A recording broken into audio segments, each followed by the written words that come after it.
Frères et sœurs, c'est bon de vous voir. J'espère que vous allez bien ce matin. C'est bon d'être ensemble et de louer notre Dieu, d'entendre vos voix célébrer notre Seigneur. Et ce matin, on va voir ensemble qu'il n'y a pas juste des enfants qui s'en vont en bas, il y a des enfants qui sont dans la salle aussi. Et puis on est ensemble ce matin pour apprendre la parole de Dieu, pour écouter la parole de Dieu. Juste avant d'aller dans le passage de ce matin, on m'a demandé de faire une spécification pour être certain que tout est clair. Pour dimanche prochain, on a la célébration de Pâques. J'espère que vous allez tous être là. Et même ceux qui sont en ligne, qui nous suivent en ligne avec nous, faites un petit spécial peut-être la semaine prochaine pour venir avec nous. On veut faire une belle célébration, célébrer Pâques, mais aussi célébrer les baptêmes, comme on l'a mentionné. Et puis après, il va y avoir un repas agapé, comme vous êtes habitués. Moi, ça va être la première fois que je vais participer à un repas agapé avec vous. Mais vous êtes habitués à ça. Mais spécialement cette fois-ci, on veut que vous vous donniez votre nom, que vous inscriviez, que vous puissiez donner votre nom pour qu'on puisse planifier la nourriture pour tout le monde. On ne voudrait pas avoir une surprise la semaine prochaine, puis avoir 30 nouvelles personnes qui s'ajoutent, puis qu'on manquerait de nourriture.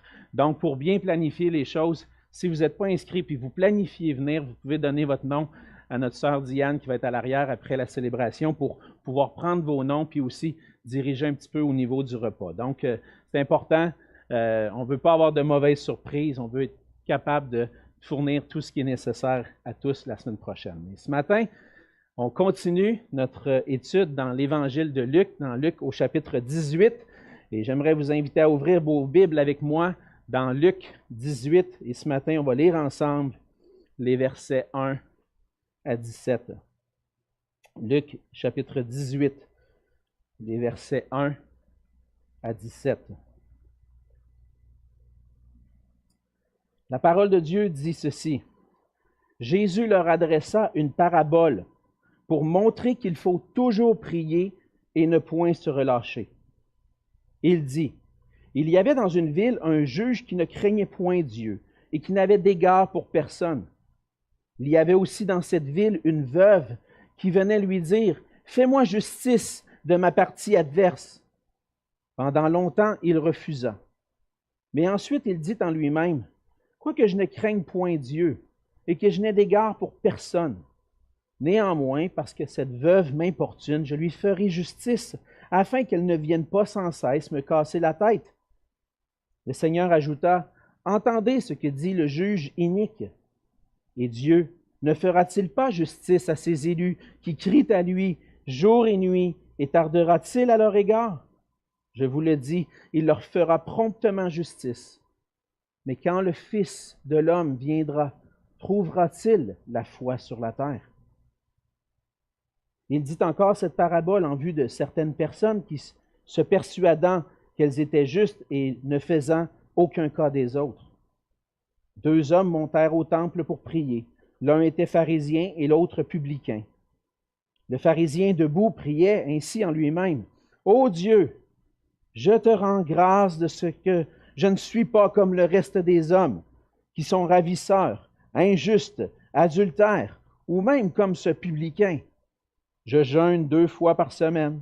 Je donne la dîme de tous mes revenus. » Le publicain, se tenant à distance, n'osait même pas lever les yeux au ciel, mais il se frappait la poitrine en disant, « Ô Dieu, sois apaisé envers moi, qui suis un pécheur. » Je vous le dis, celui-ci descendit dans sa maison justifié, plutôt que l'autre, car quiconque s'élève sera abaissé, et celui qui s'abaisse sera élevé.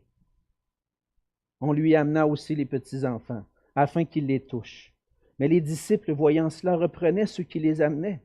Et Jésus les appela et dit, « Laissez venir à moi les petits-enfants, et ne les empêchez pas, car le royaume de Dieu est pour ceux qui leur ressemblent. Je vous le dis en vérité, quiconque ne recevra pas le royaume de Dieu comme un petit enfant, n'y entrera point. » On va se courber ensemble dans un mot de prière.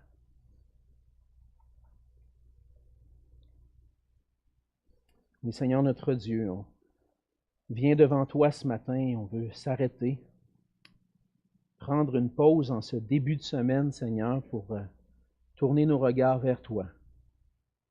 Réaliser que tu es ce Dieu souverain, ce Dieu à qui appartient toute chose, qui est le créateur de toutes choses, ce Dieu, ce roi majestueux qui est digne de recevoir tout l'honneur, la louange et la gloire de la part de tes enfants. Et Seigneur, on veut continuer dans ce temps d'adoration devant toi, Seigneur, en courbant nos cœurs devant toi, humblement, en reconnaissant que tu es ce Dieu qui est digne que nous puissions prêter l'oreille pour t'écouter. Seigneur Jésus, ce matin, on lit tes paroles que tu as prononcées il y a 2000 ans, mais on réalise que ces paroles sont pour nous aussi ce matin. Et on veut te prier, Seigneur, que par ta grâce, tu puisses ouvrir nos cœurs, ouvrir notre intelligence, pour qu'on puisse saisir les merveilles de ta parole. Seigneur, remplis nos cœurs de toi. Seigneur, nourris-nous ce matin par ta parole. Étanche notre soif de toi. On a besoin de toi, Seigneur, pour apprendre à vivre comme tu nous le demandes. Enseigne-nous, transforme-nous à ton image, à travers ta parole et ton esprit qui agit en nous. Et Seigneur, sois avec moi ce matin, avec mes lèvres, avec mon cœur aussi, que mon cœur puisse être tourné vers toi et que mes lèvres puissent proclamer avec justesse ce que ta parole enseigne. Et puis Seigneur, qu'ensemble on puisse être édifiés par toi. Et c'est ma prière dans le beau et précieux nom de Jésus. Amen. Amen. Vous l'avez entendu tout à l'heure dans les annonces. Cette semaine, on a appris la naissance de Samuel Lacoste. Et puis on se réjouit de ça, on se réjouit avec les parents, on veut féliciter, comme on l'a fait, Ricardo et Tani pour la naissance de Samuel. Mais ça m'a rappelé cette semaine que pas très longtemps avant, une dizaine de jours avant sa naissance, il y avait un shower ici. Il y a 2 semaines, il y avait un shower. Et puis à ce moment-là, Samuel était encore dans le ventre de sa maman, tout au chaud. Hein? Il n'avait pas besoin de se soucier de grand-chose, il ne se souciait pas de grand-chose. Même sa mère n'avait pas à se soucier de grand-chose non plus, parce que la grossesse et la manière dont Dieu a fait les choses, Samuel avait tout ce qu'il avait besoin. Si sa mère prend soin d'elle-même, le bébé, et Dieu prend soin du bébé qui est dans le ventre de sa mère. Mais le jour où Samuel est né, il n'y a rien qui a changé vraiment pour lui. Lui, il n'est pas très conscient de ce qui se passe. Mais pour ses parents, ça a changé beaucoup. À partir de ce moment-là, c'est plus ça se fait tout seul. Il faut que les parents prennent soin de l'enfant. Et l'enfant est entièrement dépendant des parents pour que les parents puissent bien prendre soin de lui. Avec le temps, l'enfant va devenir un peu plus autonome. Et même, on pourrait dire qu'avec le temps, ils cherchent à devenir indépendants. Hein, ils veulent avoir leur liberté. Moi, j'ai des ados, là, qui commencent à vouloir avoir un peu plus de liberté. Ils veulent moins de papa et maman dans le décor, puis un peu plus de moi, je décide maintenant. Je veux faire mes propres choix. Avec le temps, ils deviennent de moins en moins dépendants, mais ils veulent devenir indépendants. Faire leurs propres choix, s'occuper d'eux-mêmes, prendre leurs décisions. De la même façon qu'un enfant est dépendant de ses parents, nous sommes des créatures de Dieu qui avons été créées pour dépendre de Dieu. Comme enfants de Dieu, on dépend totalement du Seigneur pour toutes choses, pour tous nos besoins, non seulement pour la vie présente, mais aussi pour la vie à venir. On est totalement dépendant de Dieu. Par contre, même si on connaît cette vérité-là, de savoir que les enfants de Dieu doivent dépendre de Dieu et dépendent totalement de Dieu, on a tendance, naturellement, à vouloir être indépendant, à vouloir faire nos propres choix, à ne pas avoir Dieu qui nous surveille ou le Seigneur qui est là et qui nous dit quoi faire. On aimerait prendre nos propres décisions. Naturellement, c'est ça notre désir. Et plutôt que de dépendre de Dieu, bien souvent, on agit comme si on était indépendant ou même comme si Dieu n'existait pas. Dans le passage de ce matin, on voit que Jésus continue d'enseigner à ses disciples sur ce que ça veut dire être un disciple de Jésus-Christ. Alors qu'on attend son retour, on grandit comme disciples et le Seigneur veut nous enseigner qu'est-ce que ça veut dire être un disciple. Alors Jésus, qui est en route vers Jérusalem, enseigne ses disciples sur ce que veut dire suivre Jésus. Et on a vu ensemble déjà plusieurs choses, mais particulièrement dans le chapitre 17, le chapitre qui précédait, On a vu ensemble qu'être un disciple de Jésus, ça veut dire qu'on doit être sur nos gardes pour ne pas abandonner la foi. Ça pourrait être notre tendance de tomber, d'avoir des occasions de chute puis abandonner la foi. On doit apprendre à pardonner à ceux qui nous font du tort puis qui se repentent. On doit apprendre à donner toute la gloire à notre Maître. Non, on n'est pas des serviteurs utiles, mais inutiles parce que toute l'honneur revient au Seigneur. Et on veut être reconnaissant pour la grâce que le Seigneur a fait de nous sauver. On veut réaliser que le royaume de Dieu est déjà là, comme disciple de Jésus-Christ. C'est ce qu'on croit. Jésus est venu, on fait partie de son royaume. Et on doit aussi attendre et se préparer pour le retour de notre roi. C'est bien des choses qu'on a apprises dans le chapitre précédent. C'est beaucoup de choses. Mais Jésus veut encore nous enseigner. Parce qu'on attend le retour de Jésus, mais en attendant le retour de Jésus, comment est-ce qu'on doit vivre?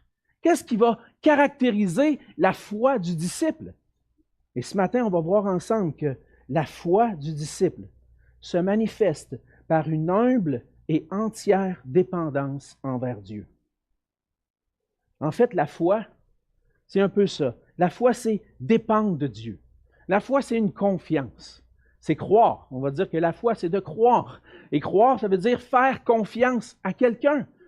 Et la foi, c'est faire pleinement confiance à Dieu, s'en remettre pleinement à Dieu. Et on a besoin qu'on puisse venir humblement au Seigneur pour dépendre pleinement de lui, avoir une entière dépendance.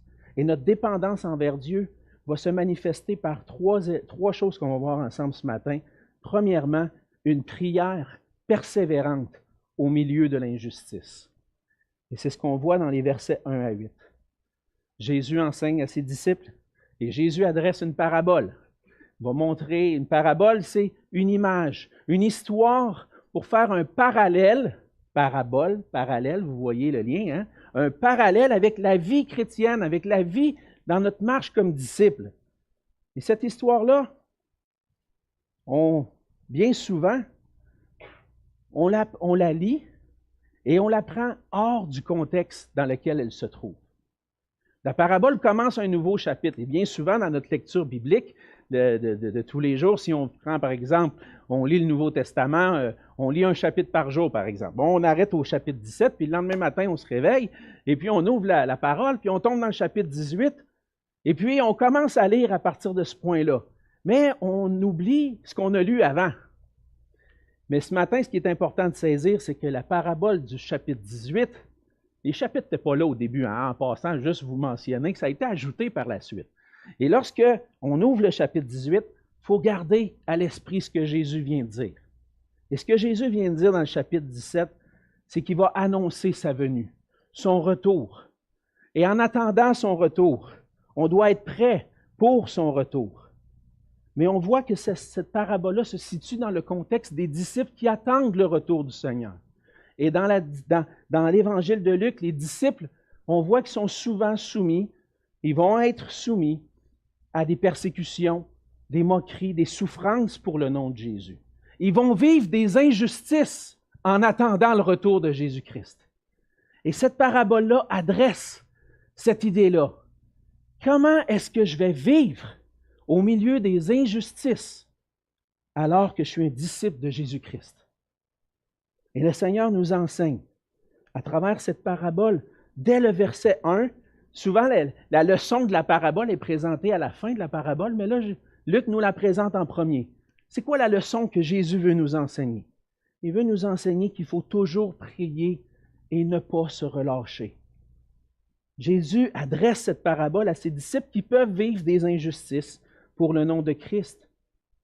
Et là, à la fin, la question de Jésus va dire, est-ce que lorsque Jésus, le Fils de l'homme, va revenir, est-ce qu'il va trouver la foi sur la terre? Je pense que c'est là le lien entre ce qui précède et ce qui suit. Le dernier verset, le verset 8. Mais quand le Fils de l'homme viendra, trouvera-t-il la foi sur la terre? En attendant le retour de Jésus-Christ, est-ce que ses disciples vont garder la foi? Au milieu des injustices que les disciples de Christ peuvent vivre, ceux-ci vont être tentés parfois d'abandonner la foi en Jésus. Parfois, les injustices qu'on peut vivre comme disciples de Christ ou qu'on peut voir autour de nous peuvent nous amener à poser des questions. Mais où est Dieu? Où est Dieu? Il me semble que si Dieu était là, si Dieu est juste, il devrait intervenir puis amener la justice. Où est Dieu dans cette situation-là? Et dans le fond, on peut se poser plein de questions et demander, Seigneur, qu'est-ce que tu fais? Est-ce que tu vas me faire justice un jour? Est-ce que ça va arriver un jour, cette justice-là? Qu'est-ce que tu attends, Seigneur, pour me répondre? Et certains vont finir par remettre en question parfois la bonté de Dieu et même la justice de Dieu. Et même certains vont être tentés de se poser la question, mais est-ce que Dieu est réellement là? Est-ce que Dieu existe? Les injustices qu'on voit autour de nous, on ne doit pas se le cacher, ça nous amène dans ces questions-là, parfois. On voit dans le psaume 42, le psalmiste, dans les versets 10 et 11, qui vit au milieu de cette injustice-là, puis qui crie à Dieu, il se dit, « Je dis à Dieu, mon rocher, pourquoi m'oublies-tu? Pourquoi dois-je marcher dans la tristesse sous l'oppression de l'ennemi? Mes os se brisent quand mes persécuteurs m'outragent, en me disant sans cesse, « Où est ton Dieu? » Ah! Si Dieu était là, si Dieu était bon, si Dieu était juste, il interviendrait. Il est où ton Dieu? Et cette question-là, des fois, vient dans notre cœur. Pose la question. Seigneur, es-tu vraiment là? Est-ce que tu existes? Le Seigneur Jésus, il connaît nos cœurs. Il sait comment on est fait. Puis même lui a connu notre nature. Et il dit, lorsqu'on est tenté d'abandonner, il dit, il faut toujours prier et pas se relâcher. Tu es tenté d'abandonner. Tu vois des injustices dans ta vie ou autour de toi, tu peux être tenté d'abandonner. Prie, relâche pas. Parce qu'on peut avoir confiance. Au milieu de l'injustice, on peut avoir confiance de trouver justice auprès de notre Père céleste. Dieu est là. Dieu est présent. Dieu existe. Dieu est bon, Dieu est juste et il va manifester sa justice. La parabole nous parle d'un juge inique. C'est Jésus qui donne cet attribut-là à ce juge-là, un juge inique. Ce juge-là, le Seigneur va dire, il ne craignait pas Dieu, puis il y avait d'égard pour personne. Dans le fond, lui, c'était lui qui était important. Le reste, Dieu, le monde, on s'en fout.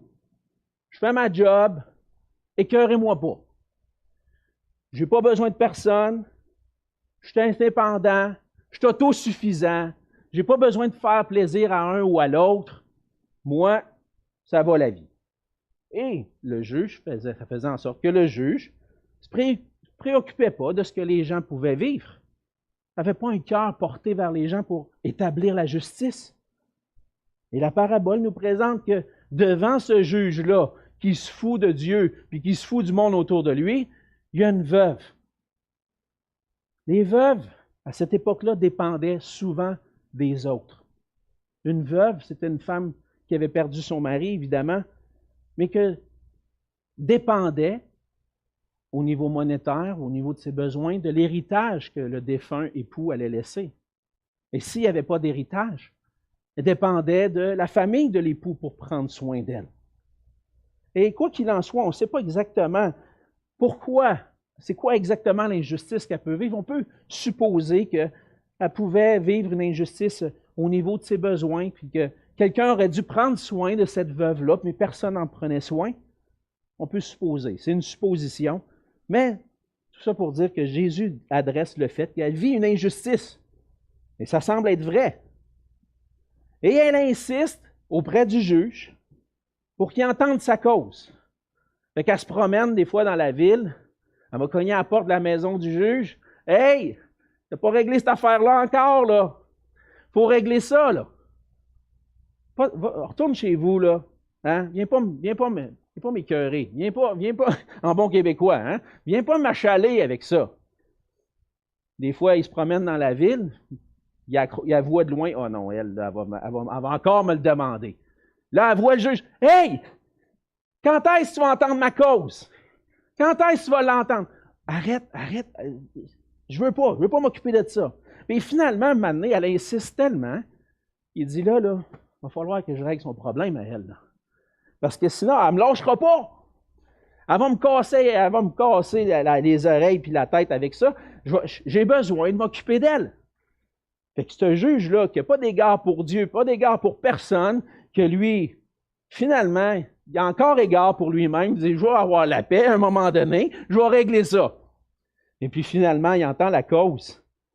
Et puis, finalement, règle la situation. Mais Jésus se sert de cette parabole-là pour une comparaison, pour apporter une conclusion qui est évidente. C'est évident.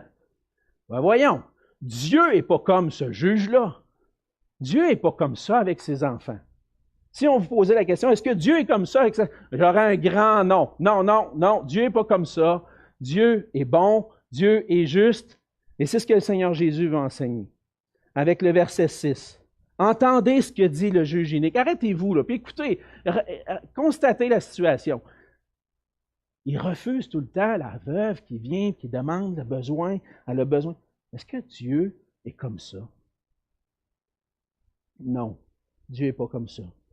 C'est pour ça qu'au verset 7, le Seigneur Jésus va dire, Dieu ne fera-t-il pas justice à ses élus, à ses enfants, qui crient à lui jour et nuit, et ne tardera-t-il pas à leur égard? Je vous l'ai dit, il leur fera promptement justice. Là, on va dire, ouais, mais Seigneur, des fois, ça fait longtemps que je prie. Ça fait des jours, des semaines, des mois que je prie pour une situation. Ce n'est pas toujours pour des injustices, mais parfois, ça peut faire longtemps. Et lorsqu'on peut vivre des injustices, c'est combien de temps tu vas me laisser dans cette situation-là? Et puis le Seigneur, il dit, il va leur faire promptement justice. Ouais, c'est parce que là, ça fait quand même une couple d'années là, que je suis là-dedans, moi, là. Et lorsqu'on réalise de notre perspective, parfois, ça peut être long. Mais le Seigneur, lui, est au-dessus de toute chose, au-dessus du temps, n'a pas la même perspective que nous. Il y a des plans qu'il est en train d'accomplir, puis même il accomplit ses plans dans nos vies à travers des injustices qu'on peut vivre. Il nous travaille, il nous transforme. On ne comprend pas le pourquoi, puis peut-être que je ne comprendrai jamais pourquoi. Mais Dieu est bon envers ses enfants. Et au milieu des injustices, le Seigneur est là. Il a dit, je vais être avec vous tous les jours jusqu'à la fin du monde. Il est là, il est présent, puis il nous aide à traverser. Et en attendant, ce que le Seigneur veut qu'on fasse, c'est réalise qui est ton Dieu. Réalise qui est un bon juge, qui veut faire justice et qui va faire justice. Et puis, tourne-toi vers lui. Relâche pas dans ta foi. Tourne-toi vers lui. Crie à lui. Jésus, c'est le Fils qui a vécu les pires injustices. Et lui te dit, lâche pas. Ton Dieu est bon et juste. Lorsqu'on pense à ce que le Seigneur Jésus a vécu sur la croix, on peut se dire, c'est clair qu'il y avait de l'injustice là. Le Fils de Dieu qui est abandonné de Dieu, qui se sent abandonné de Dieu à cause qu'il porte les péchés du monde. Est-ce que c'était juste? Non. Mais est-ce que le Seigneur a fait justice? Oui, il a fait justice, il lui a donné la vie. Il lui a redonné la vie, il est ressuscité. Puis aujourd'hui, il y a une place à la droite de Dieu où il règne. Le Seigneur Jésus a vécu l'injustice et il a vu la justice s'accomplir. Et il nous dit, lâche pas dans la foi. Reste ferme. Prie, puis le Seigneur va répondre. En attendant que le Seigneur revienne, le Seigneur nous appelle à dépendre entièrement pour notre Père, de notre Père avec une foi persévérante, qui va se manifester dans une prière persévérante. Et même si ce serait notre tendance naturelle de nous relâcher, on doit s'encourager, frères et sœurs, à prier, à ne pas se relâcher, pour que le Seigneur puisse manifester sa justice. Et on attend le jour où le Seigneur va ultimement manifester sa justice en revenant du ciel, parce que c'est en attendant son retour qu'on prie, Seigneur, fais justice. Et la foi, c'est cette dépendance envers Dieu qui va se manifester par une prière persévérante au milieu de l'injustice. C'est la première chose qu'on voit ensemble dans le passage. Deuxièmement, on voit que la foi, la dépendance envers Dieu va se manifester par un humble appel à la miséricorde de Dieu. C'est ce qu'on voit dans les versets 9 à 14. Jésus va donner une deuxième parabole. Et encore une fois, Luc va nous dire pourquoi Jésus adresse cette parabole-là. Au verset 9, il dit encore cette parabole en vue de certaines personnes se persuadant qu'elles étaient justes et ne faisaient aucun cas des autres. Un peu comme le juge fait aucun cas des gens autour de lui, il n'y a pas d'égard pour personne. Maintenant, cette personne-là se persuade qu'elle est juste devant Dieu. Et c'est ce qu'on voit dans la parabole, parce que certains sont persuadés qu'ils sont justes devant Dieu. Et ils ne font aucun cas des autres. Et la parabole raconte l'histoire de deux hommes qui montent au temple pour prier. Les deux hommes, c'est un pharisien et un publicain. Ce n'est pas la première fois qu'on voit les pharisiens et les publicains dans Luc, mais juste pour nous rappeler un peu, c'est quoi? Bien, les pharisiens, c'était des gens religieux, généralement très instruits dans la loi de Moïse, mais aussi très instruits dans la loi qui avait été développée par la suite, pour être en mesure, pour être certain qu'on ne désobéit pas à la loi de Dieu. Ils étaient des instruits dans la loi. Puis ils cherchaient à obtenir la justice devant Dieu en obéissant parfaitement à la loi. Ils cherchaient à obéir à la loi. Puis si j'obéis à la loi, je vais être juste devant Dieu. Je vais avoir la faveur de Dieu. Dieu va être de mon bord si j'obéis à sa loi. Les pharisiens, c'était des gens religieux qui se croyaient justes devant Dieu. Mais le publicain, lui, c'était un collecteur d'impôts, un collecteur de taxes, qui travaillait pour l'Empire romain, puis qui collectait les taxes auprès des Juifs, et puis bien souvent, on ne les aimait pas, ces gens-là. Et Jésus va contraster celui qui est bien vu de tous parce que c'est un pharisien religieux, comparé à un qui est mal vu. Et puis il va amener une contradiction entre les deux. Jésus va contraster ces deux types de personnes. Le religieux, puis le monde ordinaire, puis même le monde rejeté.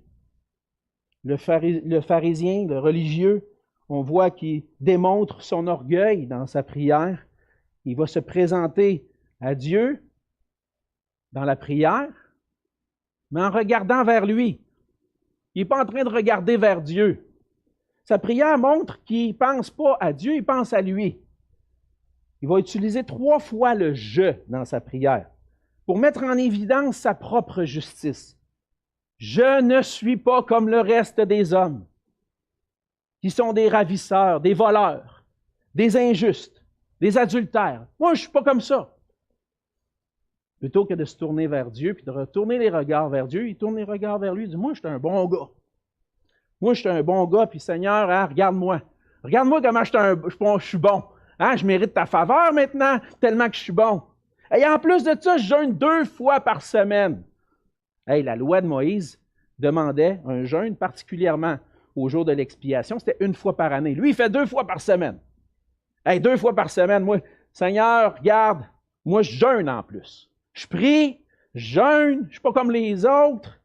Et en plus de ça, je donne la dîme de tous mes revenus. Le Seigneur demandait la dîme de ses récoltes, la dîme de certaines choses, mais pas de tous les revenus. Et là, lui, il dit, moi, je donne tout, la dîme de tout. Hey, Seigneur, j'ai ton approbation, hein? Moi, je suis un bon gars. Moi, j'ai tout obéi parfaitement à ta loi. Moi, je suis bon. Seigneur, accepte-moi maintenant. Regarde-moi comment je suis bon. Seigneur, il va dire quelque chose qui va le surprendre probablement à cet homme-là, même si c'est un homme dans l'histoire, mais Jésus s'adresse à nous tous. On a tendance à vouloir obtenir la faveur de Dieu en pensant qu'on fait les bonnes choses. « Seigneur, je suis proche de toi, je lis ma Bible chaque jour. Hey, Seigneur, moi, je prie toujours, moi, je relâche pas, moi, Seigneur. Moi, je prie 1 heure par jour. Chaque jour, je prie, je vais à l'église, je fais du bien aux autres. Hey, mettez sur la liste toutes les bonnes affaires que vous faites. Présentez ça au Seigneur. Hein? Hey, on en fait-tu des bonnes affaires? Puis on se présente devant Dieu avec quoi? Avec notre orgueil. Avec, c'est moi qui ai accompli les choses. Mais le Seigneur veut enseigner quelque chose. Si tu peux te présenter devant Dieu, ce n'est pas à cause de ce que toi tu accomplis, mais parce que quelqu'un a accompli pour toi. Et Jésus va montrer le publicain qui se tient à distance, qui a la tête penchée devant le Seigneur, qui n'ose même pas lever la tête, et qui dit, en se frappant la poitrine, « Sois apaisé envers moi, Seigneur, parce que je suis un pécheur. Fais-moi pitié. Montre-moi ta miséricorde, montre-moi ta grâce, parce que je suis un pécheur. » Et Jésus raconte cette parabole-là parce que nous, on a tendance des fois à faire comme le pharisien puis se comparer aux autres. Moi, je ne suis pas si pire que ça. Mais ce que Jésus veut, ce que Dieu veut, c'est un cœur contrit, qui reconnaît son péché, qui se présente devant lui en disant, « Tel que je suis, Seigneur, sans rien à moi, sinon ton sang versé pour moi, et ta voix qui m'appelle à toi. J'ai rien, Seigneur. J'ai rien à t'offrir. » Un autre chant qui dit, « Seigneur, j'ai rien à t'offrir qu'un cœur fatigué de souffrir et qui sans toi ne peut guérir. Je n'ai que ma misère. » Ce que le Seigneur dit, c'est, si tu veux te présenter devant Dieu, viens avec un cœur contrit, brisé, à cause de ton péché, non avec tes propres œuvres de justice. Et le Seigneur est en train de montrer à travers ça que c'est pas en obéissant à la loi qu'on va être juste devant Dieu. C'est pas en observant la loi divine qu'on va être trouvé juste devant Dieu. Paul va dire aux Galates, dans Galates 2, au verset 16, « Personne ne sera justifié par les œuvres de la loi. » Et plus loin, dans Romains 3, 20, « Personne ne sera justifié devant lui par les œuvres de la loi, puisque c'est par la loi que vient la connaissance du péché. » Personne a obéi à la loi parfaitement comme Dieu l'exige. Comment je vais faire pour me présenter devant Dieu avec une désobéissance? J'ai besoin de réaliser mon injustice. J'ai besoin de réaliser que je suis un pécheur, de m'humilier devant Dieu, puis de crier à Dieu, « Seigneur, fais-moi grâce, parce que je suis un pécheur. » Et le Seigneur veut nous montrer à travers ça que nous sommes tous des injustes devant Dieu, des pécheurs qui avons désobéi à sa loi. On n'a pas aimé Dieu, on n'a pas cherché sa gloire, plutôt on a cherché notre orgueil, puis à y aller par nos propres moyens pour rentrer dans sa présence. Et le Seigneur veut qu'on fasse appel non à notre justice, mais à la justice qui se trouve en Jésus-Christ. Et la leçon de cette parabole-là est énoncée au verset 14. Il dit, « Quiconque s'élève sera abaissé, et celui qui s'abaisse sera élevé. » Notre justice vaut rien devant le Seigneur. J'ai beau faire toutes les bonnes œuvres pour essayer de compenser mes mauvaises œuvres, il n'y a jamais rien qui va faire réussir à pencher la balance pour me faire paraître juste devant Dieu. C'est impossible. Nos péchés peuvent seulement être pardonnés et effacés par le sang de Christ qui a été versé à la croix pour nous. Parce que le Seigneur demande qu'on soit saint, parfaitement saint. Qu'est-ce qui peut me rendre saint et juste devant Dieu? La seule vraie justice est en Jésus-Christ, qui lui a vécu comme un homme sans jamais pécher, sans aucune tâche à son dossier criminel. Puis il a dit, moi je vais prendre la place de ceux que leur dossier est rempli de crimes, rempli d'hypocrisie, de péché, de désobéissance à la loi. Moi, je vais prendre ça sur moi, puis je vais subir le châtiment que ça mérite pour qu'eux puissent avoir le pardon. Et le Seigneur Jésus vient et manifeste dans son humilité, dans son obéissance à Dieu, vient et se fait victime, propitiatoire, se fait victime pour que nos péchés puissent être pardonnés et apaiser la colère de Dieu envers nous. Et si on est des disciples de Jésus-Christ, on ne dépend pas de nous-mêmes, de notre propre justice. La seule chose de laquelle on dépend, c'est la justice de Christ acquis pour nous par sa mort, sa résurrection. Et on doit se confier en lui. La foi en Jésus-Christ c'est une foi qui dépend de Jésus-Christ entièrement pour son salut, pour être trouvé juste devant Dieu. Finalement, la dépendance envers Dieu va se manifester dans les versets 15 à 17 avec un cœur d'enfant qui s'appuie entièrement sur son Seigneur. Le Seigneur Jésus aimait bénir les petits-enfants, les gens lui amenaient les enfants. Et puis, lui, le texte nous dit qu'on lui amenait les petits-enfants pour qu'il les touche. Le verbe toucher ici fait probablement référence à imposer les mains, apporter une bénédiction sur ces enfants-là, prier pour eux, leur faire du bien. Jésus voulait faire du bien aux petits-enfants. Puis là, les disciples disaient, hey, là, wow. Ça va faire cette histoire-là, là, Jésus est bien trop occupé, là.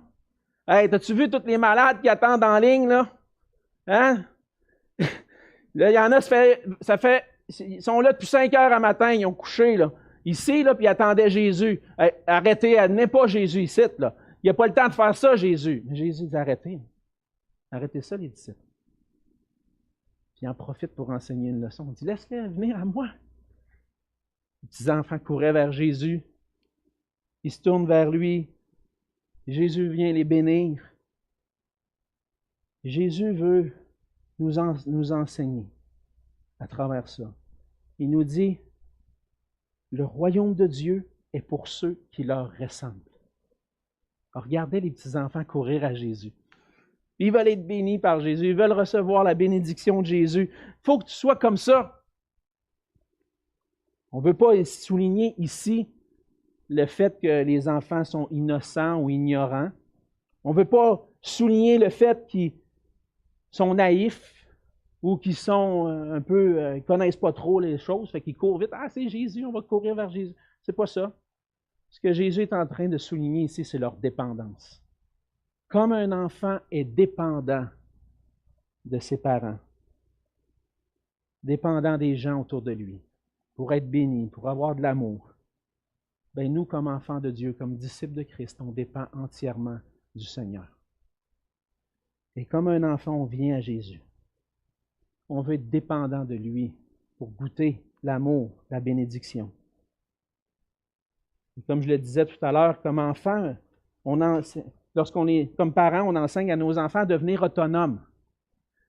Et je veux souligner ce mot-là parce que des fois, autonome, c'est vas-y, tu es capable. On encourage, on leur montre comment faire, on les instruit, on les encourage. OK, là, j'ai un problème de mathématiques. OK, regarde, on va réviser ensemble. Qu'est-ce que tu as vu en classe? Parce que c'est un devoir pour ça, tu l'as vu à l'école. Oh, mais je ne m'en souviens plus. OK, on va regarder ça ensemble.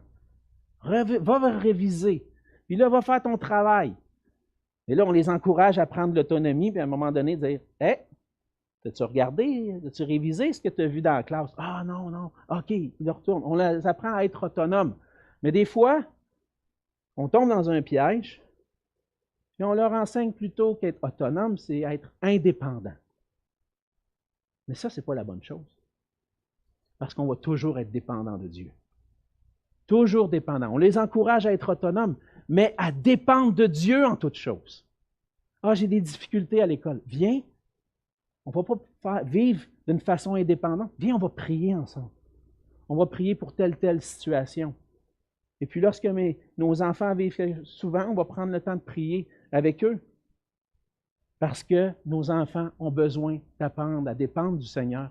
Et nous avons besoin d'apprendre à dépendre du Seigneur. Et bien souvent, on vit indépendamment de Dieu, et c'est ce qu'on enseigne à nos enfants. Le Seigneur nous a créés pour qu'on soit dépendant de lui. Puis la maturité comme chrétien, ce n'est pas d'être indépendant. La maturité, c'est de dépendre. Dépendre de Dieu en toutes choses. Et pour recevoir le royaume de Dieu, pour rentrer dans le royaume de Dieu, je ne dois pas m'appuyer sur mon autosuffisance, sur ma justice, sur mes bonnes œuvres. Je dois m'appuyer sur Christ seulement. Avoir l'attitude d'un enfant qui dépend totalement de son Seigneur et de son Sauveur. Le Seigneur nous enseigne beaucoup de choses, hein? Des choses pas toujours faciles à vivre. Hey, le Seigneur, il veut qu'on manifeste une foi humble, une entière dépendance envers Dieu. Pas facile, ça. J'ai tendance à être orgueilleux et à être indépendant. Mais le Seigneur m'appelle à ça.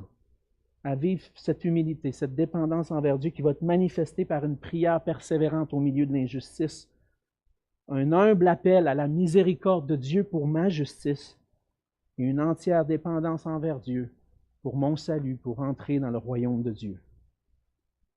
Frères et sœurs, ce matin, Jésus nous exhorte à nous tourner vers lui, à nous tourner vers notre Père. On dépend de lui pour qu'il accomplisse sa justice dans nos vies. La vie chrétienne va être parsemée d'épreuves, d'injustices. Et je ne sais pas tout ce que vous pouvez vivre présentement dans vos vies. Peut-être que vous voyez des injustices autour de vous, peut-être que vous vivez des injustices dans votre vie. Mais mon rôle ce matin, c'est de vous rappeler que Jésus nous appelle à toujours prier, à ne pas se relâcher, à dépendre de notre Dieu. Parce qu'on a un Père qui nous aime et qui désire apporter justice. On a besoin de se tourner vers lui. On a besoin de dépendre de lui pour notre justice, pour entrer dans le royaume de Dieu, parce qu'on n'est pas capable de se sauver nous-mêmes. Seulement Jésus-Christ accomplit ça pour nous. Le Seigneur nous appelle tous à l'humilité, à reconnaître notre péché, à venir devant lui et à dire, Seigneur, je suis un pécheur, j'ai besoin de ta grâce. Et saisir le salut qui nous a été offert pour nous en Jésus-Christ. Si ce n'est pas quelque chose que tu as déjà fait, va à lui. Dépends de Jésus-Christ entièrement pour ton salut. Et en tant que chrétien maintenant, lorsqu'on a placé notre foi en Jésus-Christ pour notre salut, on veut dépendre de Dieu maintenant. S'appuyer sur lui. Peut-être que vous vivez des difficultés un peu comme moi. Des fois, dans la prière, je ne suis pas assidu, j'aimerais ça être un peu plus. J'ai l'impression de vivre comme si j'étais indépendant. J'ai l'impression de vivre comme si je n'étais pas dépendant de Dieu. Peut-être que vous luttez avec ça. La journée commence. Ah, il faut que je fasse ça, toutes ces choses-là. OK, là, on commence la journée, des fois un peu avec la broue dans le toupette déjà, encore un peu somnambule parce qu'on s'est couché tard. Puis là, oh, la journée commence. Puis là, je suis occupé, j'ai tout ça à faire. Puis là, j'avance. Puis là, je réalise que ça fait 3-4 jours que hey, Seigneur, je ne sais pas. Quand est-ce que je me suis confié en toi dans les 3-4 derniers jours? Je cherche à vivre par moi-même. Ça va arriver aussi parfois qu'on a dans le fond, qu'on a de la difficulté à prier, donc on a besoin de lui demander, de dépendre de lui pour grandir dans la prière. Hey, c'est un cercle vicieux ton affaire, Alexandre. Tu dis, il faut qu'il prie, pas se relâcher pour dépendre de Dieu. Puis je dépends de Dieu dans la prière. Ben oui, c'est ça. C'est exactement ça que je dis. Tu as besoin de te tourner vers le Seigneur pour dire, Seigneur, aide-moi. Aide-moi à dépendre de toi, parce que ce n'est pas naturel chez moi. C'est juste ton esprit en moi qui peut accomplir ça. Et en allant vers le Seigneur, dire, Seigneur, je ne sais pas trop quoi prier, mais il y a une prière qui dit que ton règne vienne et que ta volonté soit faite. Je vais prier ça aujourd'hui. Que ta volonté soit faite dans ma vie. Viens, règne en moi. Transforme-moi pour que je puisse dépendre de toi. Frères et sœurs, on a besoin de s'encourager, on a besoin de s'exhorter. Et prier ensemble pour qu'on soit une famille, une Église qui grandit dans la prière avec une entière dépendance envers notre Dieu. Prions ensemble. Seigneur notre Dieu, on veut te dire merci pour ta parole. Seigneur Jésus, merci pour tes enseignements. Certains pourraient dire que ces enseignements-là sont dépassés, que ça fait 2000 ans, on est rendu en 2022, on n'a plus besoin de ces choses-là. Mais en les lisant, Seigneur, mon cœur réalise que j'ai encore plus besoin aujourd'hui de toi et de ces paroles. Seigneur, fais de moi un homme qui est dépendant de toi, entièrement dépendant de toi. Brise mon orgueil. Amène l'humilité dans mon cœur pour que je puisse en toute chose me confier en toi. Et fais cette œuvre-là dans nos cœurs, Seigneur, à nous tous, dans cette Église, Seigneur, qu'on puisse pas vivre la vie sur le cruise control en étant dépendant de notre réserve, mais qu'on puisse toujours puiser nos forces, nos énergies, notre secours en toi, Seigneur. Seigneur, on attend qu'un jour tu fasses justice. Un jour tu vas revenir et tu vas établir ta justice. En attendant, Seigneur, permets pas qu'on puisse défaillir dans la foi, mais qu'on puisse rester fidèle à toi en appelant à ta justice puis en se tournant vers toi. Seigneur, ne permets pas que personne puisse sortir d'ici ou personne qui entend ce message puisse terminer ce message sans s'être tourné vers toi pour retrouver la justice devant toi, pour être réconcilié avec toi. Et Seigneur, permets qu'on puisse être comme ces enfants qui dépendent de toi en toutes choses. Fais-nous grandir en maturité, Seigneur, avec une pleine dépendance envers toi. Et que nous puissions briller pour toi, dans cette ville, autour de nous, avec les gens qu'on côtoie. Que les gens puissent voir en nous qu'on ne vit pas une vie indépendante, mais une vie centrée sur toi et dépendante de toi. Et c'est dans le nom précieux de Jésus que je te prie. Amen.